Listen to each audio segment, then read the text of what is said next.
Bien, entonces la primera unidad de la asignatura Tecnologías LAN aborda pues la parte de los fundamentos de, de LAN y dentro de esa parte pues establece una parte fundamental para lo que es el diseño de una red.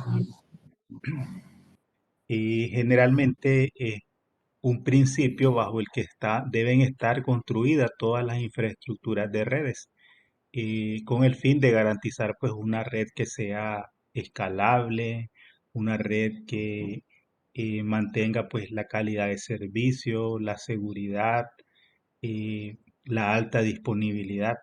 Entonces todos esos aspectos están contemplados en el modelo de diseño jerárquico. Entonces, en esta parte, pues vamos a abordar lo que es el modelo jerárquico como uno de los principios para el diseño e implementación de infraestructuras de redes.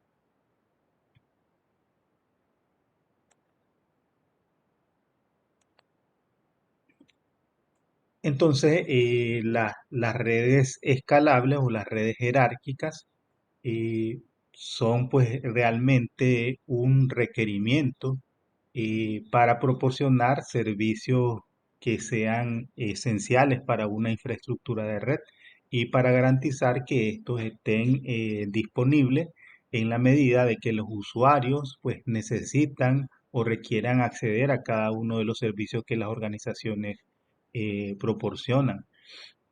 Entonces, realmente, eh, a medida que una red va creciendo, entonces si ésta se cimenta sobre una infraestructura jerárquica, va a poder pues desarrollar una transmisión de tráfico para redes convergentes, lo que quiere decir que no va a ser exclusiva para tráfico de datos, sino que puede ser utilizada tanto para tráfico de voz, video, de datos, a través de una sola infraestructura de red. Antes, las organizaciones tenían pues infraestructuras independientes.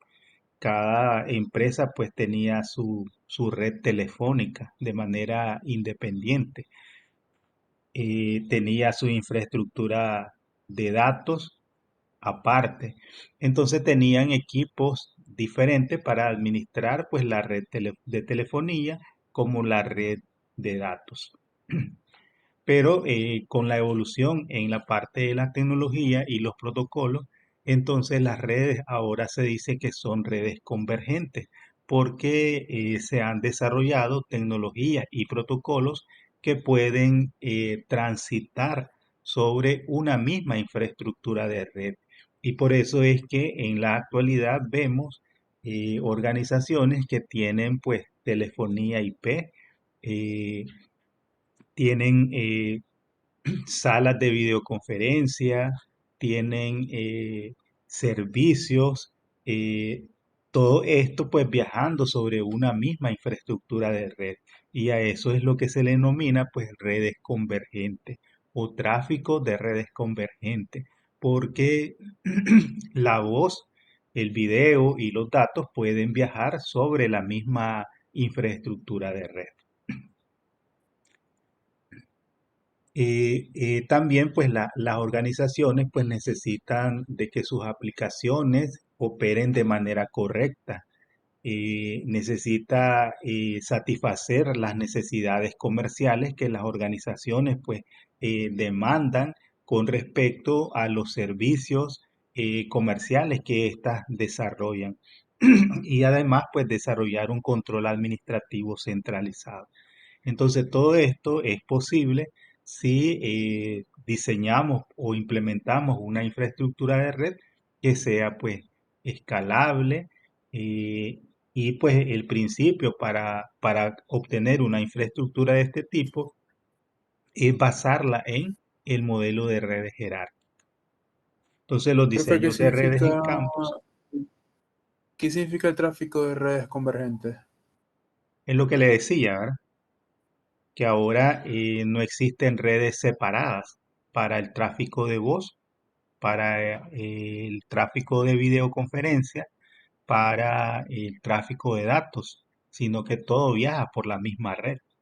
Es lo que le ponía el ejemplo. Antes las empresas tenían una red telefónica solo para telefonía independiente y tenían la red de datos, que es por la que viajaba pues el tráfico de correo electrónico, el tráfico de acceso a las páginas web, todo eso de manera en una red independiente, ¿verdad?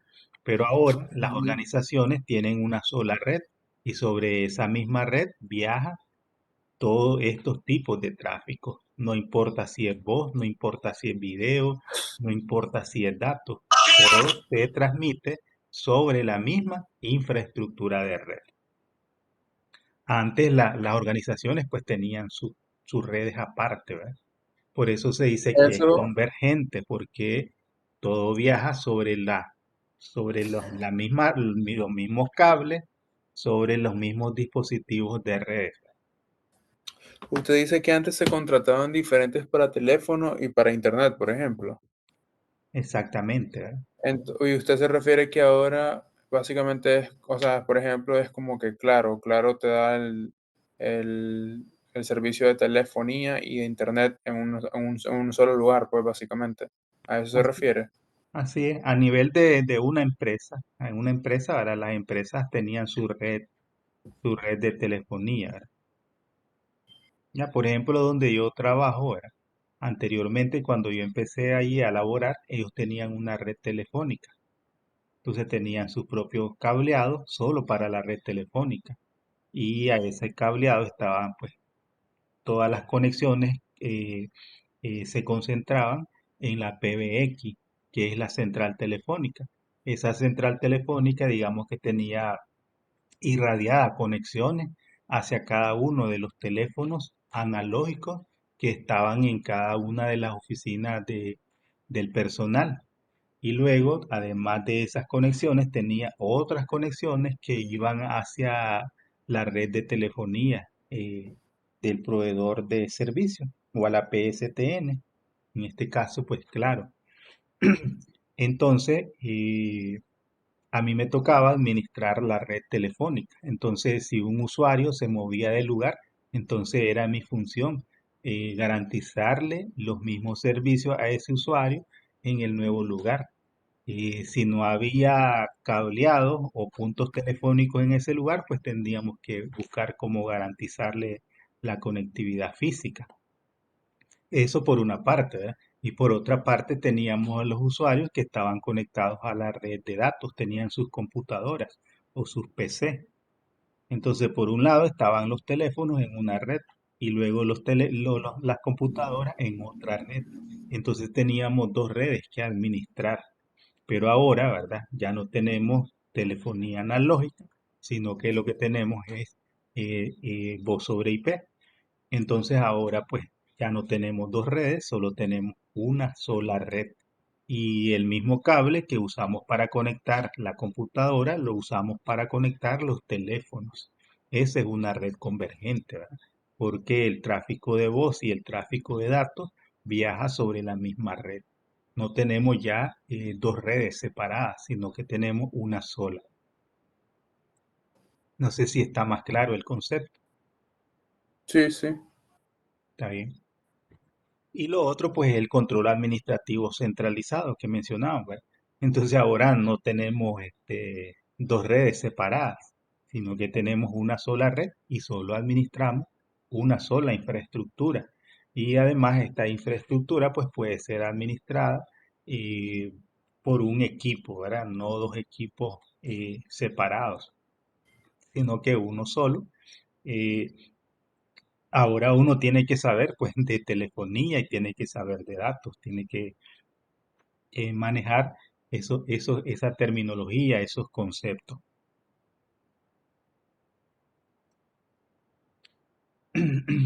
Entonces, los diseños de redes en un campus incluyen desde redes de tamaño pequeño, que emplean pues un único switch de LAN, hasta redes de gran tamaño, que comprenden pues muchísimas conexiones, una gran cantidad pues de dispositivos, ya pues una red LAN más grande.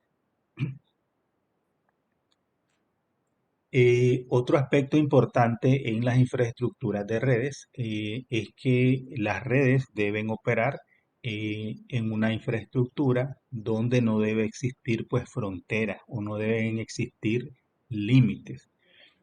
Ahora con esto de la pandemia hemos llegado al punto de que hay personal que está laborando fuera de, las o- de los sitios físicos de las organizaciones, eh, y para la cual pues se les provee una conexión ya sea a través de una red VPN.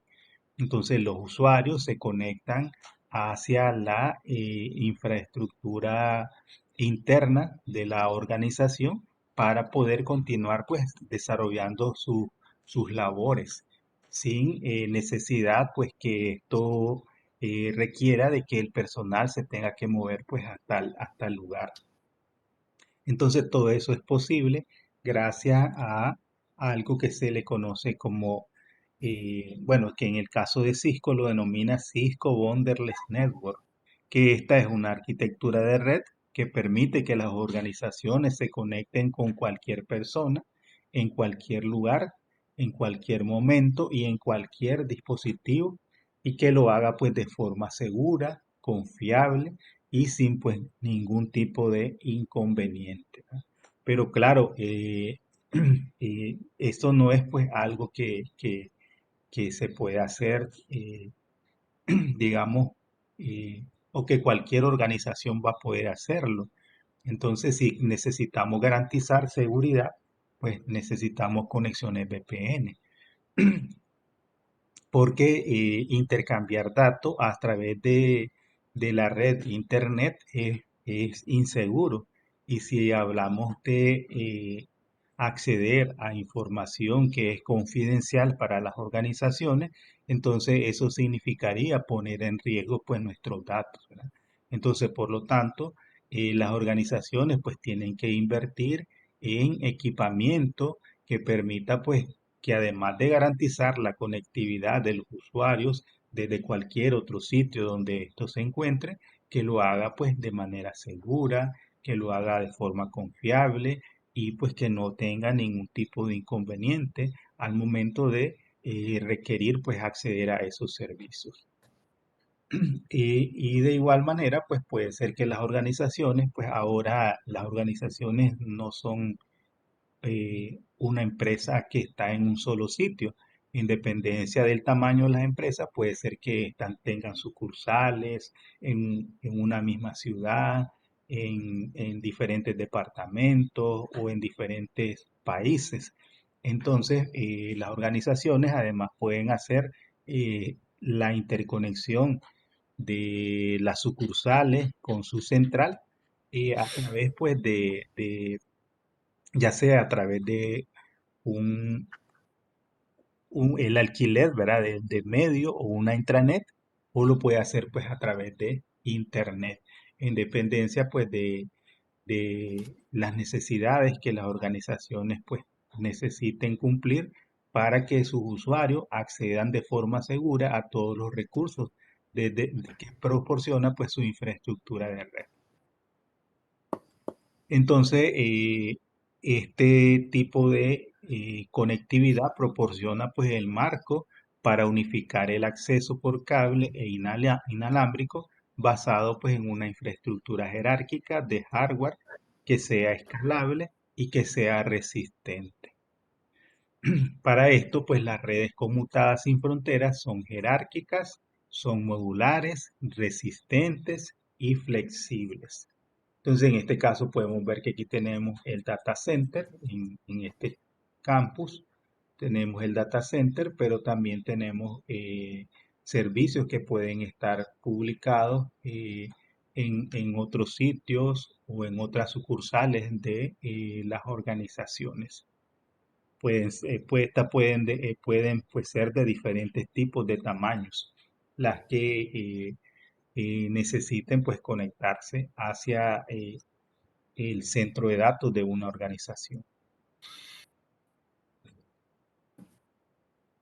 Entonces, el modelo jerárquico utiliza un diseño que está basado básicamente en tres niveles, que son los niveles de acceso, distribución y núcleo. Pero esto puede cambiar en dependencia pues de el rol que esté bien definido pues dentro de los campus de las organizaciones. Entonces, básicamente podemos tener dos marcos de diseño jerárquico. Y para las implementaciones de infraestructuras de redes, que es el que vemos aquí. Cuando estamos frente a una organización como esta que planteábamos aquí, donde existe una central y luego sucursales que se conectan a la central, que lo pueden hacer pues a través de conexiones o medios dedicados, como en este caso. Lo pueden hacer a través de una intranet o lo pueden hacer a través de internet, dichas conexiones. Entonces, cuando tenemos ese tipo de infraestructura, entonces el modelo que se aplica es el modelo basado en tres capas que vemos aquí. La capa de acceso, la capa de distribución y la capa núcleo. Entonces, tres capas conformando la conectividad. Entonces, la capa de acceso es a la que están interconectadas todos los dispositivos de usuarios finales, como lo vemos aquí, teléfonos, computadoras, equipos móviles que van a estar conectados a los dispositivos de capa de acceso, que son estos tipos de switches. Luego tenemos los equipos de la capa de distribución, que ya estos son dispositivos eh, que realizan funciones de enrutamiento. Más adelante vamos a ver en detalle cuáles son las funciones que desarrollan pues cada una de estas capas. Y luego tenemos la capa núcleo, que es la que permite la conectividad con las demás sucursales de la empresa, ¿verdad? En este caso. Este es el modelo basado en tres capas. Pero ahora si la organización, digamos que no tiene sucursales, entonces el modelo eh, que más conviene implementar, pues es el modelo basado en dos capas donde tenemos la capa de acceso y tenemos una capa, una segunda capa que se conoce como eh, core colapsado, ¿verdad? Ok. La capa core colapsado lo que hace es unificar las funciones de la capa de distribución y la capa núcleo dentro de una sola capa. Se le llama de núcleo contraído o de core colapsado. Generalmente esos dos términos son aplicables a este tipo de modelo jerárquico que está basado pues en dos capas. Entonces, si no existen sucursales, entonces el modelo que se implementa generalmente es el de núcleo contraído. Pero si existen sucursales, entonces el modelo a aplicar es este basado en tres capas. Entonces aquí podemos ver cuáles son las funciones que cumplen cada una de las capas del modelo jerárquico. Entonces tenemos la capa de acceso. Podemos decir que las funciones que incluye esta capa incluyen pues el switching de capa 2, o sea que realiza el proceso de la conmutación, que es la función que se realiza a nivel de la capa de enlace de datos. Y también puede garantizar alta disponibilidad. Alta disponibilidad, podemos ver aquí que cada switch, por ejemplo, de la capa de acceso, tiene una doble conexión con los equipos de la capa de distribución. A esa doble conexión, a eso se le denomina pues alta disponibilidad, que se logra a través de la redundancia o los enlaces redundantes, como vemos aquí, que hay más de una conexión entre cada uno de los dispositivos. También lo que es la seguridad de los puertos, se pueden implementar eh, mecanismos de seguridad de puertos. Cuando veamos las configuraciones de switches, ahí vamos a ver en detalle en qué consiste pues la seguridad de puertos que podemos activar en los equipos o en los switches. Por ejemplo, podemos limitar eh, qué equipos o cuántos equipos se pueden conectar por puerto de un switch. también podemos decir que solamente un equipo se conecte a un puerto de un switch, que si otro equipo, que si alguien quiere reemplazar ese dispositivo por otro, que el puerto pues se bloquee. Entonces esas son funciones de seguridad que se pueden habilitar dentro del switch. Luego tenemos pues que dentro de la capa de acceso también, de la capa de, sí, de acceso también se puede desarrollar operaciones de clasificación y marcación de calidad de servicio. O sea que se pueden aplicar políticas de calidad de servicio, como las infraestructuras actuales, como mencionábamos anteriormente, son redes convergentes, entonces pues es esencial que exista pues una clasificación del tráfico porque el tráfico de voz generalmente pues es sensible a los retardos y por lo tanto pues se debe priorizar para evitar de que las llamadas pues se escuchen entrecortadas o no se pueda entender pues una conversación. Entonces para eso se deben aplicar políticas de calidad de servicio, ¿verdad?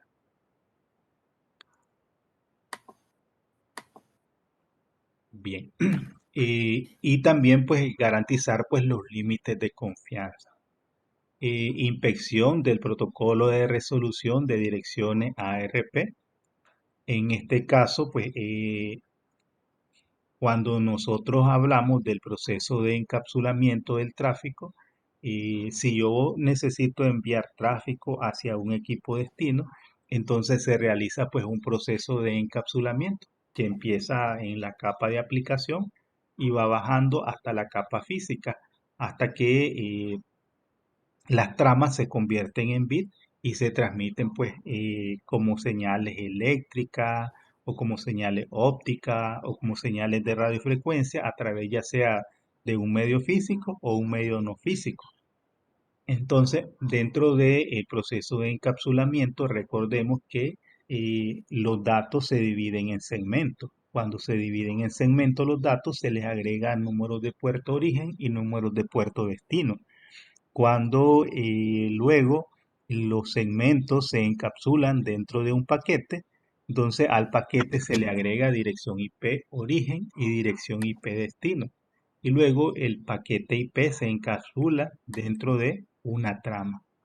Y a esa trama se debe asociar MAC origen y MAC destino. Entonces esa relación se tiene que crear y cuál IP, la IP origen con la MAC origen, la IP destino con la MAC destino. Pero para poder crear esa relación, entonces si no existe esa relación guardada en la caché de la PC, entonces se hace uso de el protocolo de resolución de direcciones o ARP. Entonces, generalmente ARP es un protocolo vulnerable. Entonces, por lo tanto, a nivel de los switches se puede habilitar un proceso de inspección de los mensajes ARP para evitar pues que ocurran ataques que puedan afectar pues la información que nosotros estamos compartiendo, ¿verdad? Entonces, para eso se puede habilitar también ese nivel de seguridad dentro de los switches. También se pueden configurar listas de controles de acceso virtuales como un mecanismo, por ejemplo, para controlar el acceso a los switches. Quienes se pueden conectar a los switches, entonces lo podemos restringir a través de listas de controles de acceso. También a nivel de la capa de acceso tiene ámbito el uso de el protocolo de árbol de expansión o el protocolo Spanning Tree o STP. Entonces, ámbito de operación a nivel de la capa de acceso y el funcionamiento del protocolo Spanning Tree. También a nivel de esta capa se desarrolla pues lo que es la alimentación por Ethernet. La alimentación por Ethernet significa que si un equipo soporta la tecnología PoE, en este caso significa que tanto los switches como los dispositivos que yo voy a conectar pues no necesita tener pues una corriente, un transformador conectado a la corriente eléctrica el equipo. Generalmente esto se hace con equipos de gama pequeña o de demanda pequeña en cuanto a la alimentación eléctrica. Por ejemplo, los teléfonos IP, los access point. Entonces, estos pueden recibir alimentación a través del mismo cable de Ethernet, o sea que la corriente eléctrica se les proporciona por el mismo cable eléctrico. O sea que en ese caso un AP si soporta PoE, entonces yo no voy a necesitar de conectarlo a la corriente eléctrica. Pero en este caso, tanto el access point como el switch deben poder soportar el uso de PoE. PO es las iniciales de Power over Ethernet, ¿verdad?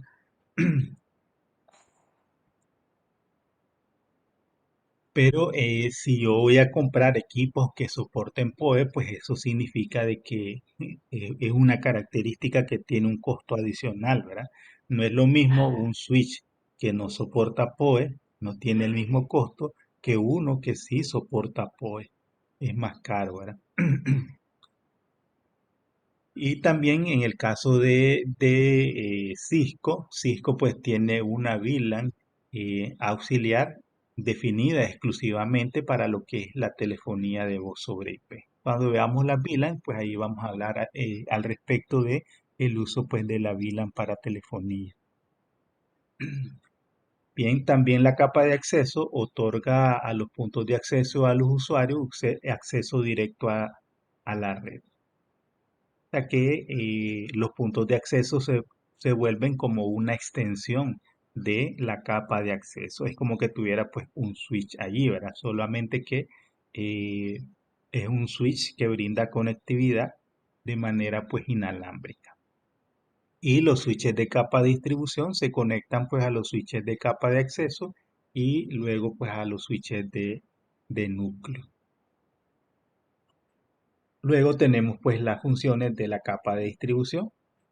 Esta proporciona pues agregación de enlaces para conectividad LAN o WAN, eh, seguridad basado en política en formas de listas de control de acceso para desarrollar operaciones de filtrado de tráfico. Entonces, a nivel de la capa de distribución se pueden pues, configurar listas de acceso para controlar el tráfico, ¿verdad? Podemos hacer restricciones y definir pues de dónde a dónde un tráfico no puede viajar o de dónde a dónde está denegado cierto tipo de tráfico. Entonces aquí ya se pueden crear pues listas de control de acceso. Y además en la capa de distribución se pueden habilitar servicios de enrutamiento, ya sea entre redes, LAN, entre VLAN y entre dominios de enrutamiento. Podemos activar protocolos de enrutamiento como EIGRP o como el protocolo OSPF. Puede ser enrutamiento dinámico o puede ser pues enrutamiento estático el que se puede configurar ya a nivel de la capa de distribución. En la capa de acceso no hay enrutamiento, lo que hay es conmutación. Enrutamiento es en la capa de distribución. O sea que a nivel de esta capa se realiza el proceso de enrutamiento entre VLAN. También a nivel de esta capa se puede habilitar pues redundancia y balanceo de carga, que es lo que nosotros vemos aquí en esta parte. Estas conexiones, ¿verdad? Conexiones redundantes entre la capa de acceso y la capa de distribución como una forma pues de garantizar alta disponibilidad en las interconexiones. ¿Qué pasa si esta conexión falla? Si este cable falla o se interrumpe, entonces el tráfico puede viajar siempre pues hacia la capa de distribución por otro enlace y por otro dispositivo. Eso es, eh, eso es la parte de la redundancia y el balanceo pues de la carga. Un límite para la agregación y la sumarización de rutas que se configuran pues en la interfase hacia la capa núcleo. Entonces, a nivel pues de la capa de distribución, yo podría sumarizar mis rutas de tal manera que cuando el tráfico se pase hacia el Internet o hacia la capa núcleo, entonces pues no se tenga que publicar todas las redes, sino que pues se pueda publicar una única red que es la que se va a dar a conocer pues a las demás, no sé, sucursales o hacia Internet. Eh, También puede desarrollarse procedimientos de control de dominios de difusión, ya que ni los routers ni los switches multicapas reenvían pues difusiones. El dispositivo funciona como un punto de marcación entre los dominios de difusión. O sea que a nivel de la capa de distribución se realiza la segmentación de los dominios de broadcast o dominios de difusión. Y la capa de distribución también implementa el enrutamiento, la calidad de servicio y la seguridad. Y permite pues agregar redes de armarios de cableado a gran escala y limita los dominios de difusión de capa 2. Los switches de capa de distribución se conectan a los conmutadores de capa de acceso y capa núcleo. En el caso de que tengamos contemplado pues una implementación basada en tres capas, las funciones que se consideran a nivel de la capa núcleo incluyen pues lo siguiente. Debe proporcionar switching de alta velocidad, es decir, pues el envío rápido del tráfico. A nivel de esta capa, como lo que se quiere es una conmutación de alta velocidad, generalmente pues no se aplica ninguna operación de filtrado de tráfico que pudiera pues agregar latencia al momento de la transmisión de datos. Debe proporcionar confiabilidad y tolerancia a fallas. Por eso es que vemos que a nivel de estas infraestructuras siempre vemos pues unas implementaciones de conexiones de cables redundantes y además de dispositivos. Si se fija en este caso, los dispositivos están implementados en pares. Esto como una forma para garantizar pues alta disponibilidad de los servicios que se proporcionan. Se debe lograr la escalabilidad mediante equipos más rápidos y no con más equipos. Debe evitar la manipulación de paquetes que implique pues una exigencia para la CPU a causa pues de la seguridad, la inspección, la clasificación de la calidad de servicio y otros procesos. Y la capa principal es la red troncal y conecta varias capas de la red. Y la capa núcleo pues brinda aislamiento de fallas y conectividad en la red troncal de alta velocidad. Entonces, ¿qué pasa si existe un dispositivo que se daña aquí? Entonces, si este dispositivo deja de funcionar, entonces existe otro par y todas las conexiones, pues si se fijan, tienen también redundancia, lo que garantizaría pues la continuidad del acceso a los servicios que la organización pues proporciona o provee. Entonces, esas son las funciones que desarrollan pues cada una de las capas eh, del modelo jerárquico. Entonces aquí veamos la red de campus de tres niveles, que podemos aquí verlo un poco más especificado, ¿verdad? Dice utilizado por organizaciones que requieren acceso, distribución y capa principal, ¿verdad? O capa núcleo. Las recomendaciones es construir una topología de red física de estrella extendida desde una ubicación centralizada del edificio a todos los demás edificios en el mismo campus, que es lo que vemos aquí. Entonces,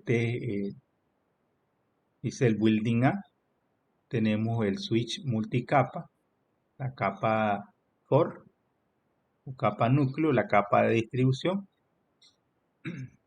y luego pues de este dispositivo central, de este edificio central, parten conexiones ramificadas desde la capa núcleo hacia las diferentes, hacia los otros edificios de la organización. Vamos a ver el edificio B, el edificio C. entonces formando pues como una especie de topología en estrella. Ahora una topología de dos niveles, una red de campo en dos niveles se utiliza cuando no se requiere una distribución separada y de las capas pues de distribución y de la capa núcleo. Útil para ubicaciones de campus más pequeñas o en sitios de campus que consisten pues en un solo edificio. También conocido como el diseño de central colapsado, que es lo que decía núcleo colapsado o núcleo contraído, ¿verdad? Entonces, si no tienen más sucursales una organización, entonces allí se vuelve ideal el uso de una red de campus de dos niveles, que solamente sería pues la capa núcleo y la capa de, de acceso. En este caso, el núcleo pues está contraído.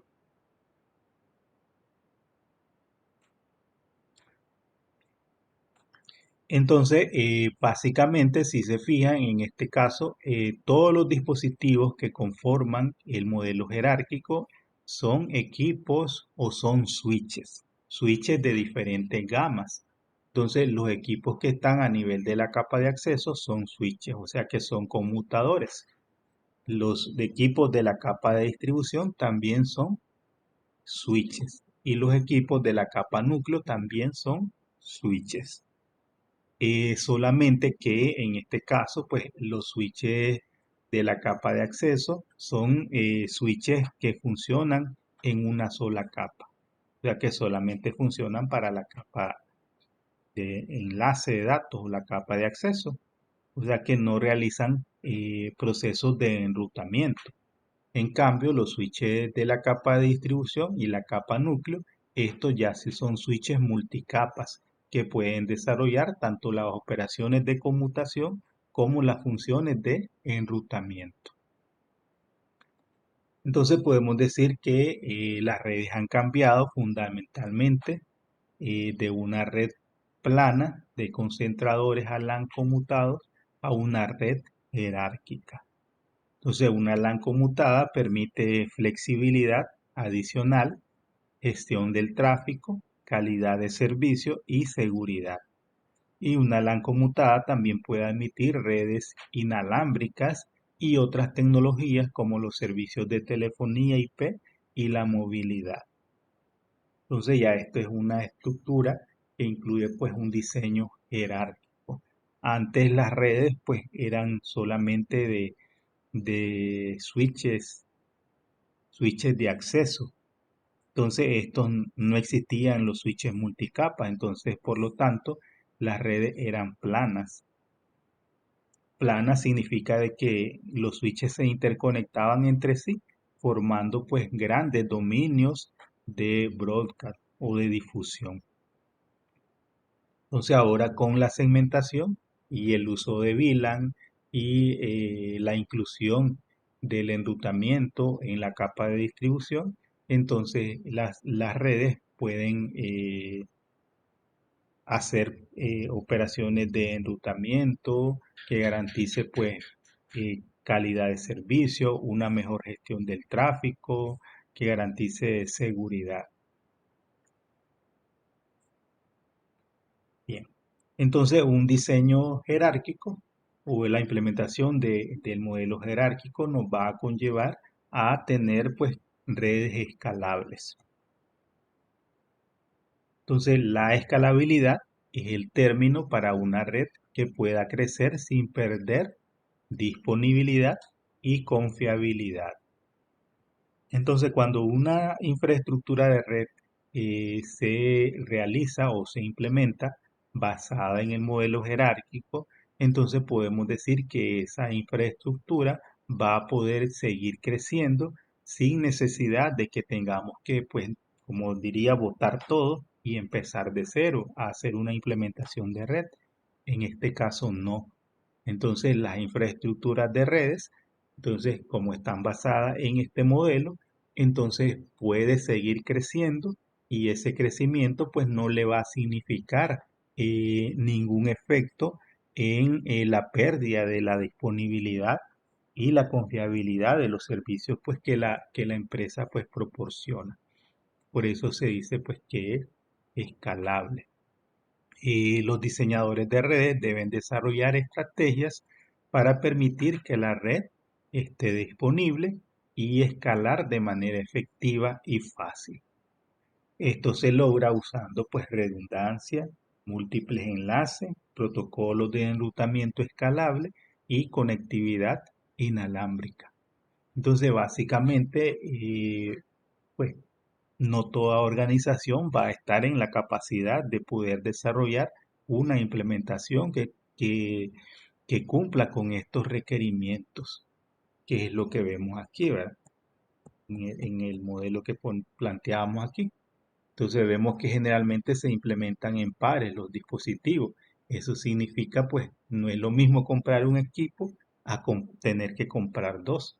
Entonces, eso significa, pues, que tiene un costo, una mayor inversión y tal vez, pues, no todas las empresas cuentan con los recursos económicos para garantizar, pues, esos requerimientos que debe tener, pues, una infraestructura que esté basado pues en una red que sea redundante, con múltiples enlaces, con protocolos de enrutamiento escalable y para conectividad pues inalámbrica.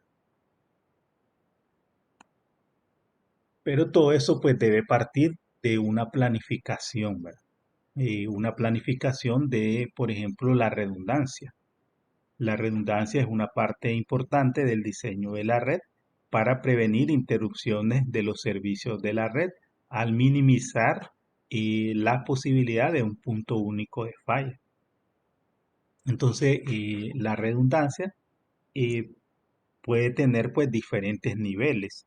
Puedo tener redundancia desde la implementación pues de los switches de acceso, de los equipos de distribución, de las conexiones hacia internet, de los cables o de la cantidad de cables con que los interconecto cada uno de estos dispositivos, hasta pues las empresas grandes que pueden tener pues centros de datos alternativos o redundantes.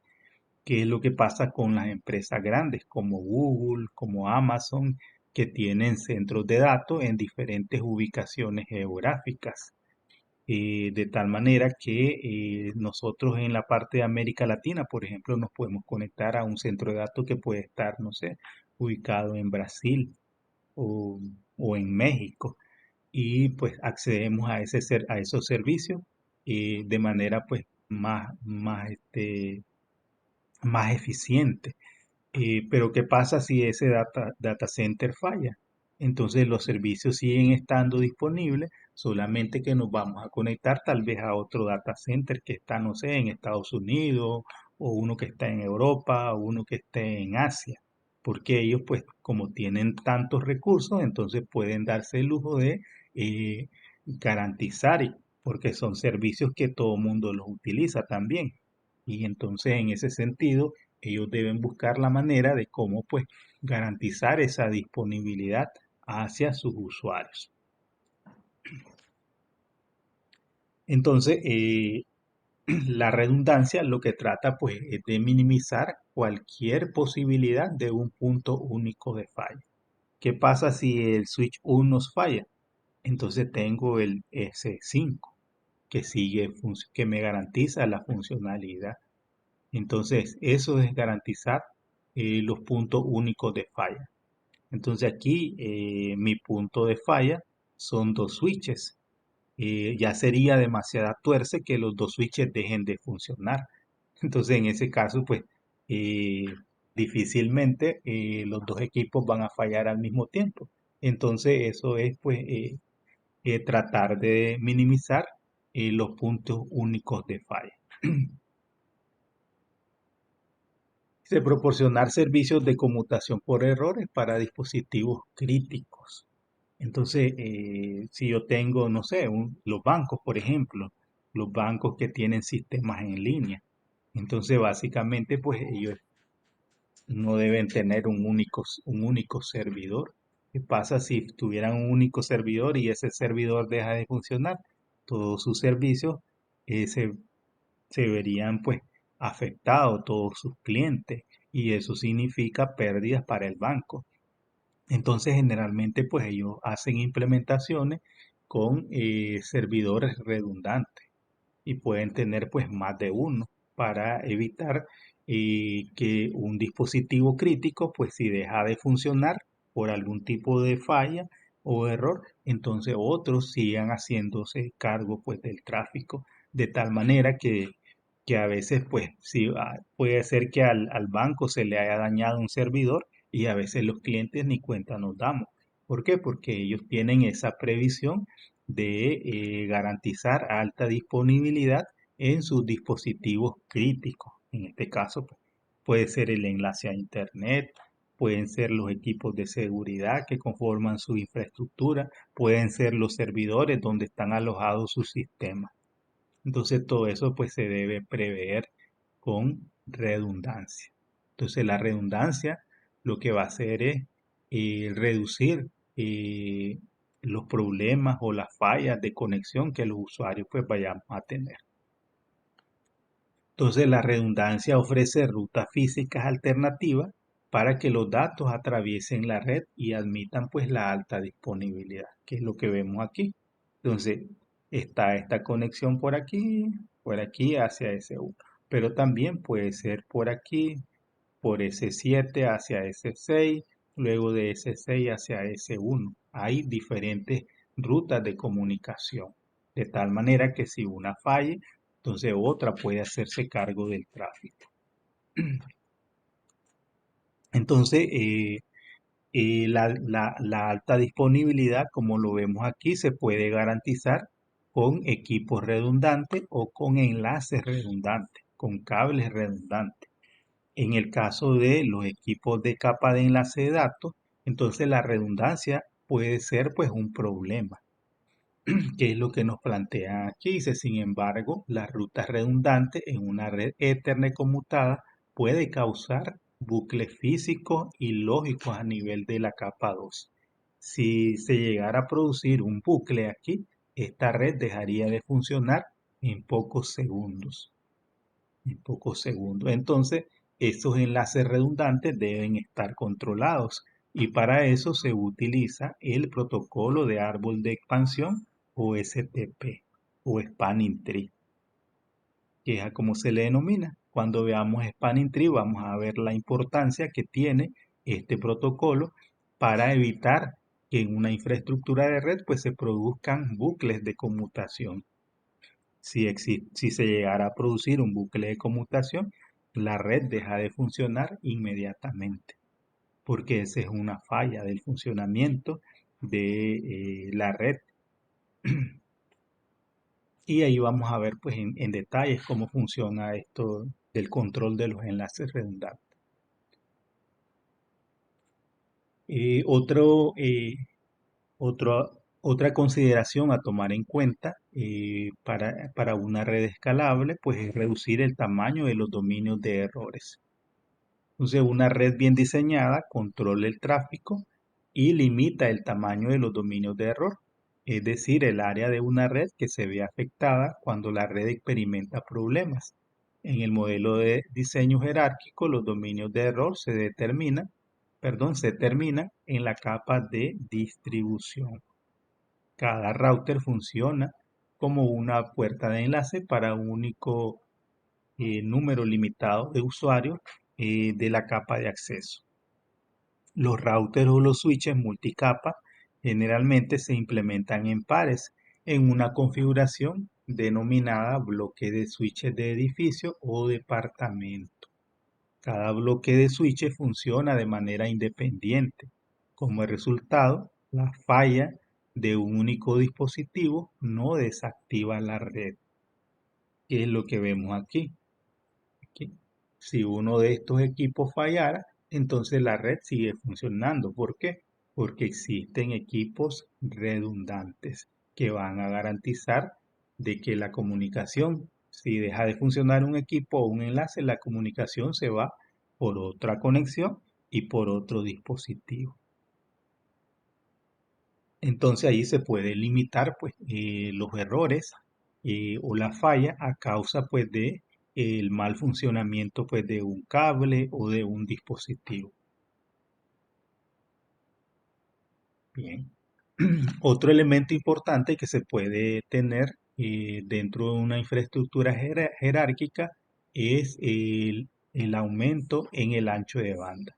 Puede ser que en algunos enlaces que requieren gran demanda de ancho de banda, puede ser que la capacidad que tiene el enlace actualmente se vea saturado.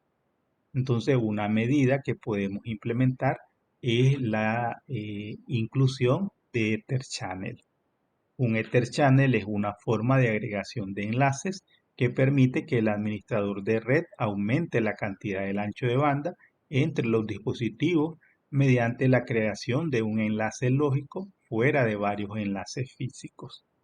El Ether Channel combina los puertos de switch existentes en un enlace lógico mediante una interfaz de canal de puertos. La mayoría de las tareas de configuración se realizan en la interfaz Ether Channel en lugar de en cada puerto individual, lo que asegura la coherencia de configuración en todos los enlaces.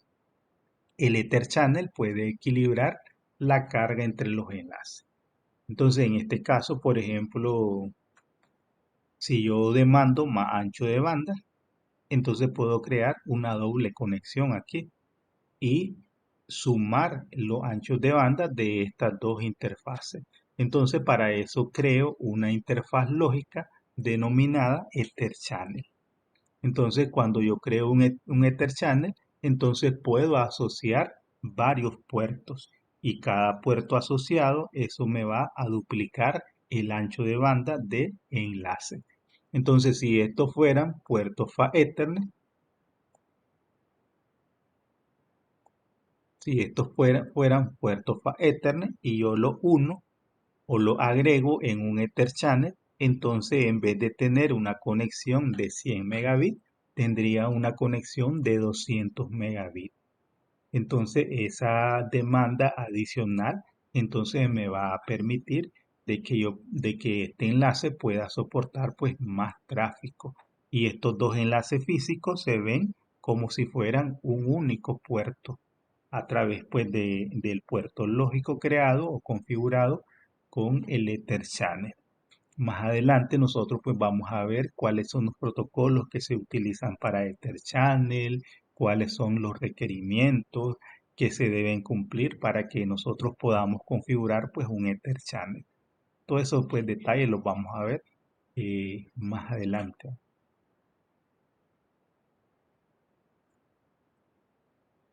Bien. Otra característica que podemos tener dentro de las redes escalables es que éstas nos pueden permitir expandir la capa de acceso. Una opción cada vez más popular para extender la conectividad de la capa de acceso es a través de las conexiones inalámbricas. Las LAN inalámbricas brindan una mayor flexibilidad, costos reducidos y la capacidad de crecer y adaptarse a los cambiantes requisitos comerciales de las redes. Para comunicarse de forma inalámbrica, los dispositivos finales requieren pues contar con una NIC inalámbrica o una tarjeta de red inalámbrica para poder conectarse a un enrutador inalámbrico o a un punto de acceso inalámbrico. Entonces, a la hora de implementar una red inalámbrica, se deben tomar en cuenta las siguientes consideraciones: los tipos de dispositivos inalámbricos que se van a conectar a la red inalámbrica o a la WLAN, los requisitos de cobertura inalámbrica, las consideraciones de interferencia y las consideraciones sobre la seguridad. Entonces, si yo voy a hacer algún tipo de implementación de red inalámbrica, entonces tengo que ver qué tipos de dispositivos son los que yo voy a conectar. Si voy a conectar solamente computadoras o laptops, si voy a conectar teléfonos, si voy a conectar televisores, entonces tengo que ver qué dispositivos son realmente los que voy a utilizar. Porque si voy a conectar un televisor para, no sé, videoconferencia, entonces tengo que saber pues la demanda de tráfico que se debe requerir, ¿verdad? Y en el caso de las redes inalámbricas también pues hay que tomar en cuenta la cobertura de la red inalámbrica. Y pues no es lo mismo enviar señales inalámbricas en un espacio abierto que dentro de un edificio. Tenemos que ver pues la infraestructura de las paredes, que esto puede Profe, una llevar pues pregunta a la parte acerca de de, la acerca de las interferencia. acerca de las conexiones. La otra vez yo había visto algo, pero no sé si era cierto, acerca de que la conexión, por ejemplo, Wi-Fi se mueve de lado a lado, o sea, que básicamente, por ejemplo, si yo estoy en el segundo piso, la red va a venir, pero del lado derecho, subiendo del lado derecho, pero no, cómo le digo así? O sea, que no va a subir, pues, sino que los datos se mueven de derecha a izquierda, no se mueven de arriba para abajo. Eso es verdad. No, no. Es que también depende del tipo de los tipos de antenas que uno tenga, ¿verdad? Ujú. Existen básicamente antenas omnidireccionales, ¿verdad? Que son antenas que te cubren un radio de 360 grados. Y tenemos las sectoriales, que generalmente pues estas te enfocan en una sola dirección, ¿verdad? Pero pues esa señal puede viajar en eh, una cierta distancia únicamente, ¿verdad? A medida que se va alejando del dispositivo, esa señal va disminuyendo, pero esa señal pues se viaja a través de una frecuencia y esa frecuencia pues la sintonizan todos los dispositivos. No importa que yo esté en el piso, no importa que esté yo a 10 metros, ¿verdad? La señal va a llegar siempre, ¿verdad? Si está dentro del rango de cobertura, ¿verdad? ¿Ya? Lo que puede evitar que no sobrepase a un segundo piso, entonces puede ser pues las interferencias que existan entre esa conexión, ¿ya? Por ejemplo, si el piso es de concreto, ¿verdad? Entonces ahí sí eso afecta o interfiere en el envío de la señal, ¿verdad? Entonces la señal le va a llegar si está dentro del rango de cobertura, ¿verdad? Incluso si está en el piso, si está arriba, ¿verdad? ¿Ya? Siempre y cuando no hayan obstáculos, pues la señal va a llegar, ¿verdad? Porque la señal pues se transmite en la frecuencia y lo que sintonizan los equipos pues es esa frecuencia de escucha, ¿verdad? Que en este caso pues son una frecuencia de 5 GHz y la de 2.4 GHz.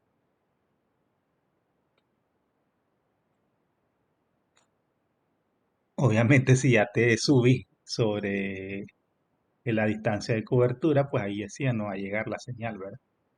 No va a llegar nunca. Bien, entonces hablemos del hardware de los conmutadores o de los switches. Entonces existen diferentes gamas o plataformas de switches. Entonces hay una variedad de plataformas de conmutación y dentro de los que se incluyen pues los factores de formas y otras características que deben tenerse en cuenta antes de elegir un switch. O sea que si voy a comprar un switch, entonces una de las características que yo debo tomar en cuenta es el factor de forma, ¿verdad? El factor de forma es lo que describe cómo es el switch físicamente, ¿verdad? Entonces al diseñar una red es importante seleccionar el hardware adecuado para cumplir con los requisitos actuales de red, así como para permitir el crecimiento de la red. Dentro de una red empresarial, tanto los switches como los routers desempeñan pues un papel importante en la comunicación de la red. Por ejemplo, los switches LAN de campo, como la serie 3850 de Cisco, que es el que se muestra aquí en la figura, admiten altas concentraciones de conexiones de usuarios con velocidades y seguridad adecuadas para las redes empresariales. Entonces, estos switches, si se fijan, pues tienen un chasis y ese chasis pues ya trae una cantidad de puertos. De tantos puertos, el factor de forma pues indica que el switch uno no lo puede cambiar, ¿verdad? Si es, en este caso, si es de configuración física, ¿qué pasa si se me le daña uno de esos puertos? Entonces ese puerto pues no lo puedo reemplazar. ya no lo puedo cambiar, ¿verdad? Eso es el factor de forma cuando es de configuración fija.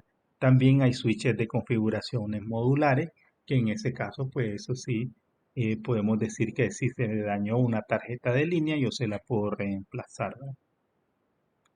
En este caso, estos equipos se le daña la fuente de poder, tal vez pudiera reemplazarla en algunas situaciones, en otras no, ¿verdad?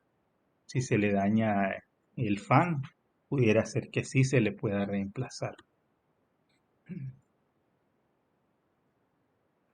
Entonces también tenemos, por ejemplo, los switches de acceso administrados en la nube, como por ejemplo los Cisco Meraki, que admiten pues el apilamiento virtual de switches, supervisan y configuran miles de puertos de switches en la red sin la intervención pues del personal de TI en el sitio.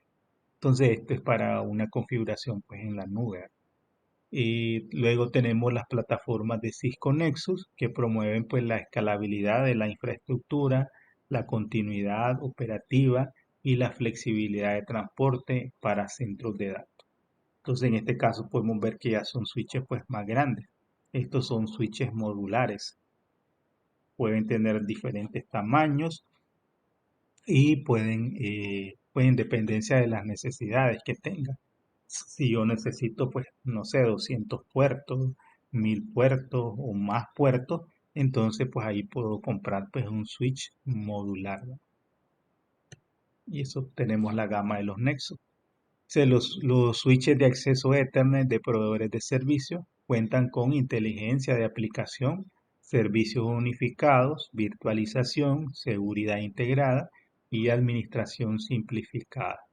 Ya estos son switches de gama enorme para proveedores pues, de servicio. Las plataformas de switches de redes virtuales de Cisco Nexus proporcionan pues servicios multiinquilino seguros al incorporar tecnología de inteligencia de virtualización a la red de centros de datos, ¿verdad? Entonces, esos son algunos ejemplos de categorías de switches que pueden incluirse dentro de los equipos Cisco, ¿verdad?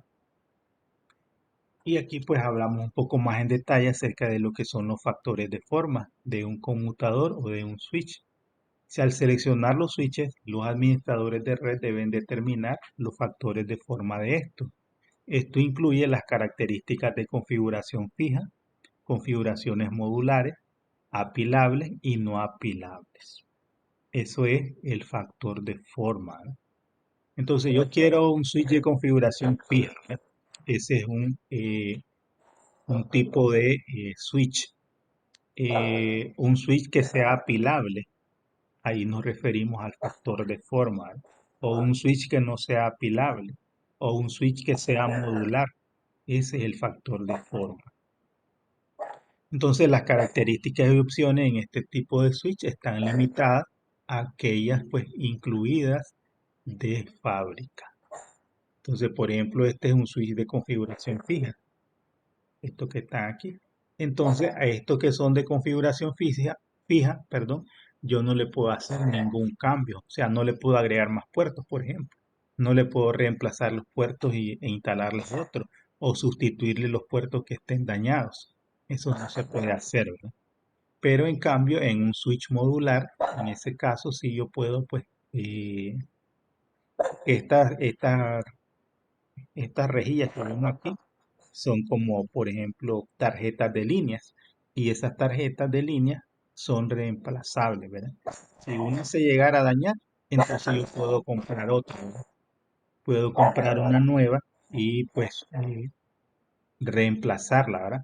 O incluyen pues diferentes cantidades de fan, de fuentes de poder, que si una se daña, pues puede ser reemplazable. Y si una se daña, entonces existen otras fuentes de poder, de respaldo, que permiten pues que el equipo pueda seguir funcionando. Entonces, esos son equipos modulares, ¿verdad? Esto. Entonces, estos pues sí son, uno los puede cambiar los puertos si quiere, ¿verdad? O si necesita más puertos. El otro factor de forma que decíamos pues es si va a ser apilable o no. Si yo compro switches, ¿verdad? Entonces tendría que poder indicar, ¿verdad? Quiero switches que sean apilables. Cuando yo apilo varios switches, estos se comportan como si fuera un único switch. Pero para que se comporten como un único switch, entonces necesita estos cables especiales para hacer pues las interconexiones del el mecanismo de apilamiento, ¿verdad? Entonces, cuando yo los apilo, entonces estos switches se comportan a nivel de administración como si fuera uno solo y a nivel de funcionamiento como si fuera un switch grande.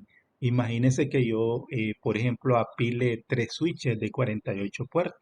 Entonces es como que tuviera un switch de ¿cuántos puertos? No, 120 más 24, 148 puertos. Un switch de 148 puertos. Pero para eso, pues, el equipo tiene unos puertos especiales y unos cables especiales para poder hacer esa funcionalidad. Entonces, el grosor del switch que se expresa pues en el número de unidades de rack también es importante. En el caso de los switches que se montan en un rack, por ejemplo, los switches de configuración fija que se muestran en la figura son todos de una U o una unidad de rack, que son pues equivalente a 1.75 pulgadas eh, por 44.45 milímetros de altura. Ese es el tamaño de los switches de una U. Entonces estos son de una U, pero estos pues ya son de varias U, ¿verdad? En dependencia pues del grosor, ¿verdad? Va a ser pues de diferentes tamaños. Se fija, este pues casi es del tamaño de un rack, este que tenemos aquí, ese modelo. Otro aspecto importante es la densidad de los puertos. La densidad de los puertos de un switch se refiere pues al número de puertos disponibles en un único switch. Los switches de configuración fija admiten una variedad de configuraciones de densidades de puertos. Por ejemplo, los Catalyst 3850 vienen en configuraciones de 12, 24 y hasta 48 puertos. Entonces yo puedo comprar un 3850 de 12 puertos, pero si yo compro ese de 12 puertos y luego quiero más puertos, entonces no le puedo agregar más puertos porque es un switch de configuración fija. Pero pues existen esas gamas también de 24 y de 48 puertos. Ahora, si yo necesito más puertos, entonces pudiera optar por un equipo modular. Entonces, los switches de configuración modular pueden soportar una alta densidad de puertos mediante la instalación de múltiples líneas de puertos adicionales. O sea, los puertos, yo puedo comprar tal vez, digamos, un chasis o un switch que tenga un chasis para 10 slots o 10 tarjetas de línea, pero le puedo decir que solamente traiga instalada 3. Y si luego mi infraestructura sigue creciendo, entonces tengo 3 slots adicionales a los que yo le puedo ir sumando más puertos, ¿verdad? Esa es la ventaja de un switch modular. Solamente que pues a nivel de costo, los switches modulares tienden a ser pues más costosos. Por ejemplo, en este caso nos dicen que el Catalyst 9400 admite pues hasta 384 interfaces de puertos de conmutación. O sea, puede tener capacidad para múltiples tarjetas de línea. Entonces, cada una de estas es una tarjeta de línea que vemos aquí. Aquí vemos una, dos, tres tarjetas de línea. Y aquí vemos una, dos, tres, cuatro. Tiene 7 tarjetas de línea para puertos. Y esta que vemos aquí se les denomina supervisoras. Entonces, este es como el cerebro, es la gestión centralizada del switch e incluye pues una supervisora redundante en caso de que ésta falle, entonces pues puede seguir funcionando esta. Y también podemos ver que incluye pues fuentes de poder redundantes. Y si una falla, entonces pues no hay problema, el equipo no deja de funcionar, ¿verdad? Porque existe pues redundancia a nivel pues de las fuentes de poder. También es importante pues la velocidad de reenvío de los switches. Entonces las velocidades de reenvío definen la capacidad de procesamiento de un switch mediante la estimación de la cantidad de datos que puede procesar por segundo el switch. Las líneas de productos de switches se clasifican según pues la velocidad de reenvío. Los switches básicos presentan velocidades de reenvío inferiores que los switches de nivel empresarial. O sea, vamos a entrar al sitio de Cisco y ahí vamos a ver que existen pues diferentes gamas de switches. Switches para small business, switches para pequeñas empresas, para ya a nivel empresarial, para data center, para proveedores de servicios, pues existen diferentes. Y según sea pues la velocidad de reenvío, pues los switches van a tener una mayor capacidad, los switches empresariales, que los switches small business. Si la velocidad es demasiado baja, no puede brindar pues una comunicación a velocidades completas a través de todos los puertos de los switches. La velocidad del cable es la velocidad de datos que puede obtener pues cada puerto Ethernet en el switch. Las velocidades de datos pueden ser desde 100 megabits por segundo, 1 gigabit por segundo, 10 gigabits por segundo o 100 gigabits por segundo. Los switches de capa de acceso por lo general pues no necesitan funcionar a la máxima velocidad del cable debido a que están limitados físicamente pues por uplink en la capa de distribución. Y aquí está pues lo que le mencionaba de la alimentación por Ethernet o el Power over Ethernet, que permite que el switch pues suministre energía a un dispositivo por el cable de Ethernet existente. El administrador de red debe asegurarse de que la funcionalidad de PoE sea realmente requerido debido a que los switches que admiten PoE pues son costosos. Si yo no tengo equipos que soporten PoE, no tengo teléfonos IP, no tengo access point que soporten PoE. Y si yo compro pues PoE en el switch, sería pues un gasto innecesario, ¿verdad? Innecesario, porque es más costoso. Los switches multicapa que generalmente pues se implementan en las capas principales o una capa núcleo y de distribución de una red conmutada. Admite algunos protocolos de enrutamiento y reenvía paquetes IP a una velocidad cercana a la del reenvío de la capa 2.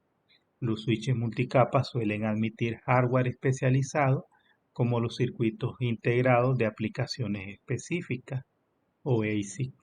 Los ASIC, junto con estructuras de datos de software dedicados, pueden simplificar el reenvío de paquetes IP en forma independiente de la CPU. Los equipos actuales que tenemos aquí, por ejemplo, eh, cada puerto de aquí generalmente pues no utiliza la CPU para el reenvío de tráfico, sino que utilizan cada una de estas tarjetas tiene unos procesadores especiales y los cuales se encargan pues de realizar el proceso de conmutación de tal manera que el enrutamiento o la conmutación de tráfico no se realiza directamente por la unidad central de procesamiento del equipo, sino que lo hacen pues eh, los ASICs, los circuitos integrados de aplicaciones específicas que tienen pues cada una de las tarjetas supervisoras de los switches. Bien.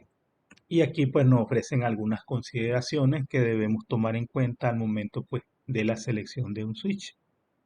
Y aquí nos hablan pues del costo. El costo de un switch dependerá pues del número y la velocidad de las interfaces, las funciones compatible y la capacidad de expansión. O sea que no es lo mismo comprar un switch, por ejemplo, mm, para puertos Ethernet. que uno de un gig para puertos de 1 gigabit, o para cobre y para fibra óptica. Los de fibra generalmente son más costosos. La densidad de puertos, los switches de red deben admitir la cantidad adecuada de dispositivos de red. Si yo tengo 500 equipos en la red, entonces yo tengo que garantizar conectividad para todos esos equipos. Entonces, la cantidad de puertos que debo tener a nivel de switches, pues debe sumar esa cantidad de puertos que yo necesito. La alimentación, o sea, ahora es común alimentar los puertos, los puntos de acceso, los teléfonos IP y los conmutadores compactos, eh, por Power over Ethernet o PoE. Además de las consideraciones de alimentación por Ethernet, algunos switches basados en bastidores admiten fuentes de alimentación redundantes, que es lo que les decía. Ahora, si una fuente de poder dejara de funcionar y es la única que tiene el switch, entonces el equipo se va a apagar porque no tiene fuente de poder. Entonces, si queremos garantizar de que los puntos críticos dentro de mi equipo, entonces pues puedo contemplar comprar un switch que incluya pues una fuente de poder redundante, de tal manera que si una deja de funcionar, pues el equipo va a poder seguir funcionando o va a poder operar, y yo puedo pues mandar a comprar, y de aquí al mes pues me van a traer esa fuente de poder y yo se la puedo instalar nuevamente y el equipo pues puede seguir funcionando. La confiabilidad, el switch debe proporcionar acceso continuo a la red. Velocidad de puerto, la velocidad de la conexión de red es uno de los aspectos de preocupación principal para los usuarios finales. El buffer para tramas, la capacidad de switch para almacenar tramas es importante en una red donde puede haber puertos congestionados a servidores u otras áreas de red. La escalabilidad, el número de usuarios en una red generalmente crece con el tiempo, por lo tanto, el cambio debería brindar pues la oportunidad de crecimiento. Entonces, si yo ahorita solo tengo 10 usuarios y puse un switch de 12 puertos, entonces no voy a tener escalabilidad. Entonces tengo que pensar a futuro en cuánto puede crecer mi red para así pues dejar ciertas conexiones de reserva para que en caso de que mi red siga creciendo, pues pueda tener esa capacidad de crecimiento. Bien, entonces vamos a lo que le mencionaba. Vamos a entrar al sitio de, de Cisco para ver pues las diferentes gamas de switches y de dispositivos que podemos tener.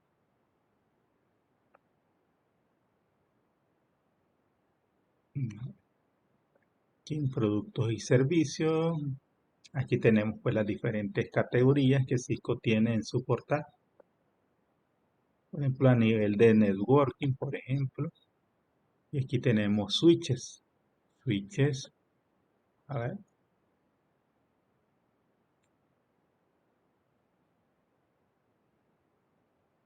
Entonces, por ejemplo, aquí tenemos esta categoría que dice Enterprise, Switch Enterprise y Data Center Switch. Diferentes categorías.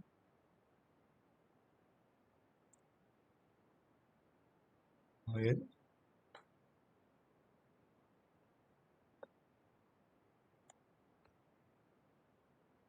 Mm, Bien. Vamos a ver aquí. Por ejemplo, dice For Small Business. Small Business.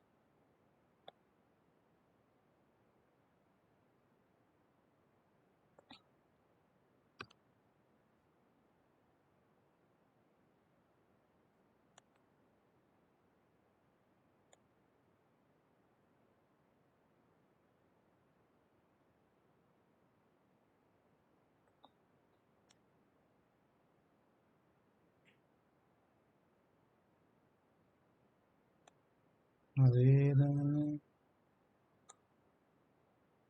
bueno, aquí debería haber. Vamos a ver.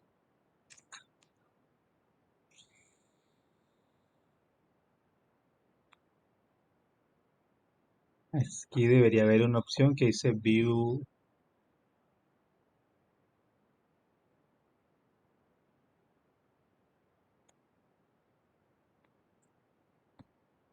A ver,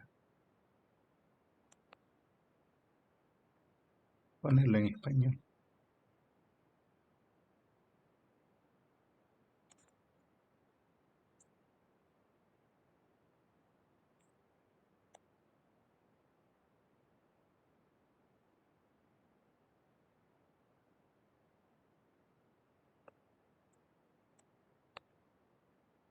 Productos, switches.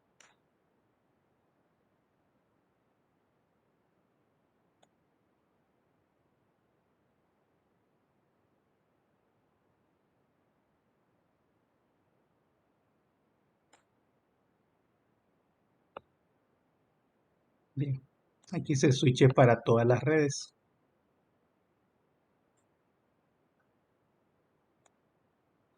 Entonces aquí tenemos para acceso LAN. Aquí nos dice esta gama de switches, ¿verdad? Dice compactos para LAN, para núcleo y distribución. Aquí tenemos los Catalyst de la serie 9600, Catalyst de la serie 9500, 9400 y Meraki. Vemos para centros de datos, por ejemplo, los Nexus de la serie 9000, los Nexus de la serie 3550 y los MDS 9000. Estos son pues para...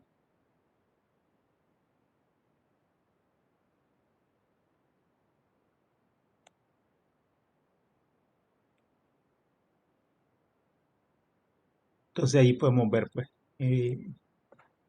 diferentes clasificaciones. Entonces, por ejemplo, vamos a ver los de acceso LAN, los de la capa de acceso.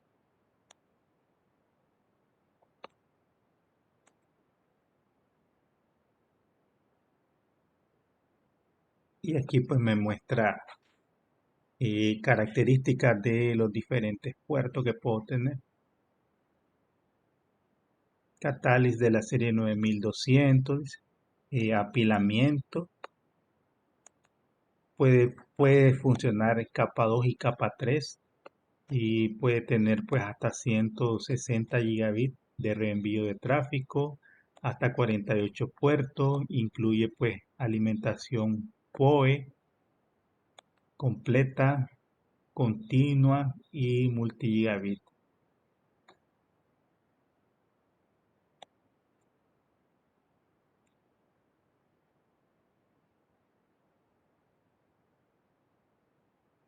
Y ahí uno pues puede ver las diferentes características de los equipos. Y aquí, por ejemplo, dice lo último en switches fijos. Vamos a ver.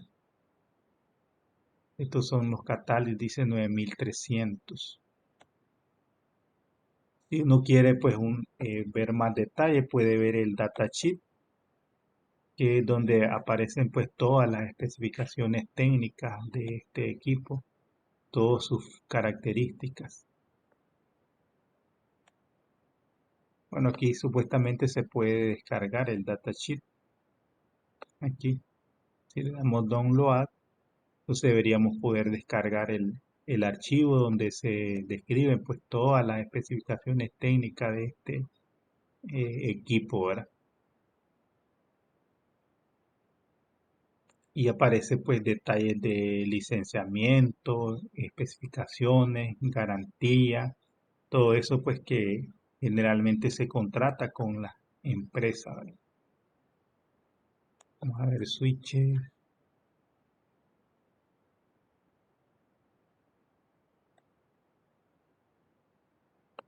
vamos a ver para pequeños negocios,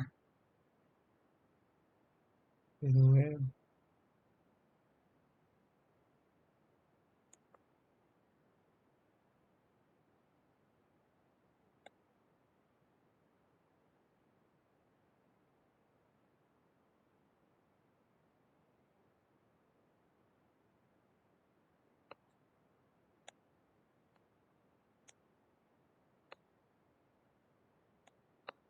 ¿Ves? Si se fija aquí dice Cisco Business 110 y aparecen pues $60. Los Cisco 220, estos son switches pues generalmente que no son administrables, ¿verdad? Generalmente. O algunos pueden incluir pues alguna administración y tal vez mediante interfaz gráfica, ¿verdad? Son switches de gama pequeña, ¿verdad?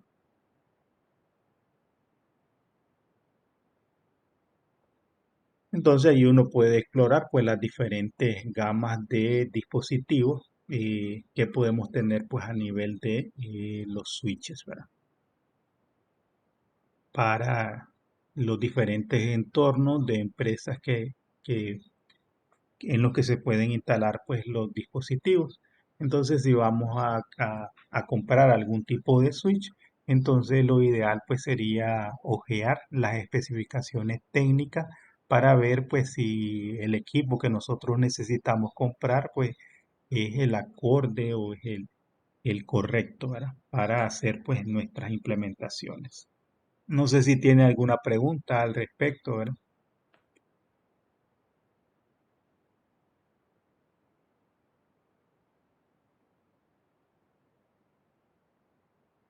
No tiene pregunta, Vladimir. Ah, no, profe. Bien, entonces ahí vamos a quedar, ¿verdad? Entonces Ok, nos vemos el jueves, ¿verdad? dale, profe, está bien. A la misma hora, ¿verdad? Sí, sí, ahí misma hora.